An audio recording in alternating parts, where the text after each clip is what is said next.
पार्लियामेन्टआव जे bill pass जाखांबाय जे बिथांमोन जाय हाबा जाखानायब्लाबो मोजां मोनलायोब्ला बिसोरो सानैजों खिन्थु हिनजावनि खोथाया मिलायजोबोब्ला गासिबो मिलायजोबब्ला बिसोरनि खोथाया बिसोरनि गोसोनि साननायफ्रा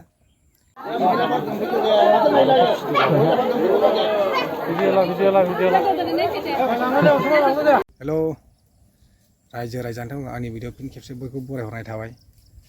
दा नोंथांमोना मोनथिखाबाय जानांगौ दा आं मानि सायाव भिडिअ लानानै फैदों। अफ खम जारला नङा होमबा रायजोफोर। हिनजावाबो फिसाय आरो फिसा गोनांखा, आरोबाव हौवायाबो फिसाय आरो फिसा गोनांखा।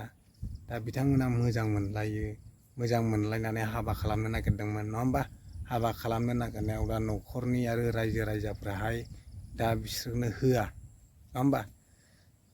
दा बेफोर जोंनि समाजाव बिराद गुबुंले जागासिनो दं आरोखि।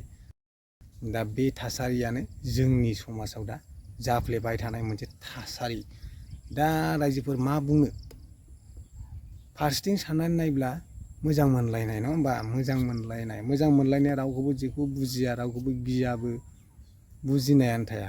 गिदिर उन्दै जेबो बासिया, हारि धोरोम जाथि जेबो बासिया नङा होमबा। बेखौनो जों मोजां मोनलायनाय नङा होमबा। मोजां मोनलायनायाव गिदिर उन्दैनि खोथा गैला, जेबो खोथा गैला, जेबो मानिनाय गैया, मोजां मोनलायनाय नङा होमबा। बे मेन आरोखि। दा बिथांमोना मोजां मोनलायनानै फसायलायनानै दा हाबा खालामलायनानै लानो नागिरदोंमोन। दा बिथांमोननि बेकग्राउन्डआ दा हाबा जाखानायसो सानैबो नङा होमबा, बिसि फिसा गथ' गथाय गोनांखा। दा समाजाव बेखौथ' सोलिया, जोंनि समाजाव बिराद गुबुंले आरोखि नङा होमबा। दाख्लै बावैसो जे पार्लियामेन्टआव जे बिल पास जाखांबाय जे बिथांमोन जाय हाबा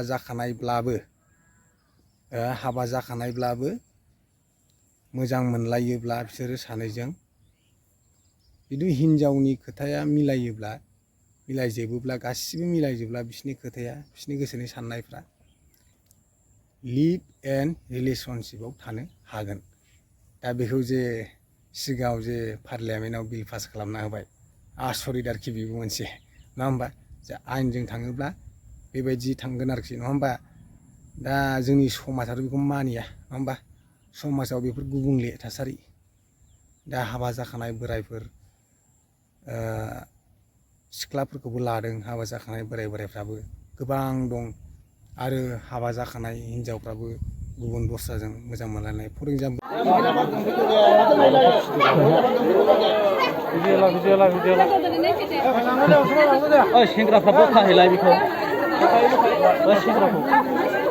नैबे भिडिअ नङा होमबा।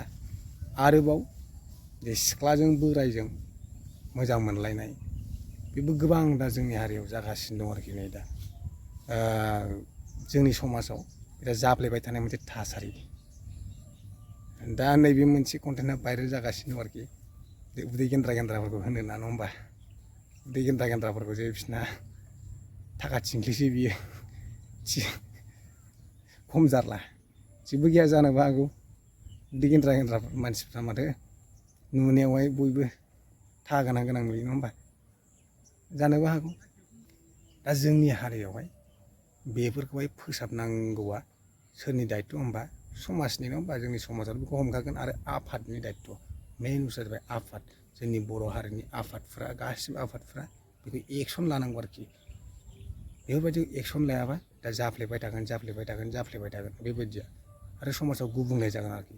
गिदिर उन्दै मान सनमान रावखौबो दोननाय नङा।